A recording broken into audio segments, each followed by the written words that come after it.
Hello everyone, welcome back to Rimshot, friend of AI. I'm Rimshot, and today we're talking about one of the most famous psychic characters in horror fiction, Carrie White. Now before I reread Stephen King's Carrie, I assumed the source of Carrie's telekinesis was something mystical. You know, the classic third eye concept. A lot of people associate psychic powers with the pineal gland, because some spiritual traditions link it to higher consciousness and intuition. But when I looked deeper into the novel, I found something interesting. According to the fictional reports included in the story, coroners discovered unusual formations in Carrie's cerebrum and cerebellum.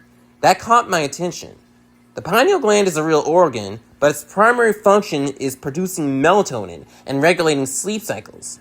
It's not known to generate psychic abilities. The cerebrum, on the other hand, is responsible for conscious thought, perception, memory, and voluntary movement. The cerebellum helps coordinate movement and motor control. So Stephen King didn't choose a mystical explanation. He chose a biological one. Of course, telekinesis has never been scientifically proven in the real world.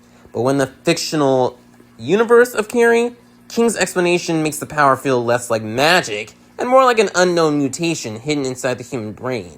That brings us to another question. How exactly did Carrie White die?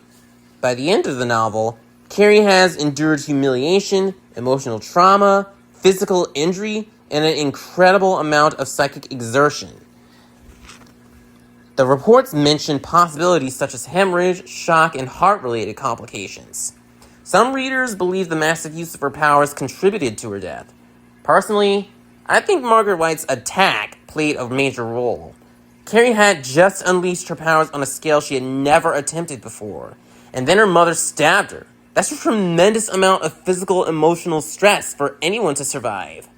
Could overusing her powers have eventually killed her? Maybe.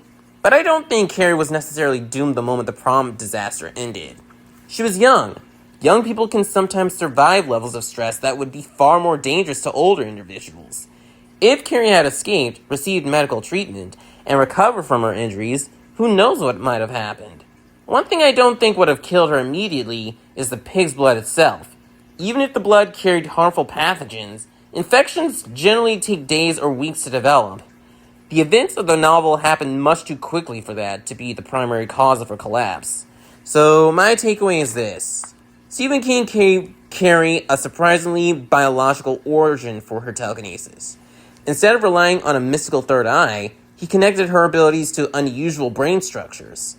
And when it comes to her death, the evidence suggests a combination of extreme stress, physical trauma, and injury rather than simply using too much psychic power. But that's just my interpretation. What do you think? Was Carrie killed by her mother's attack? Did her powers contribute to her death? Or was it a combination of both? Let me know in the comments. This has been Rimshot, friend of AI. Thanks for watching, and I'll see you next time.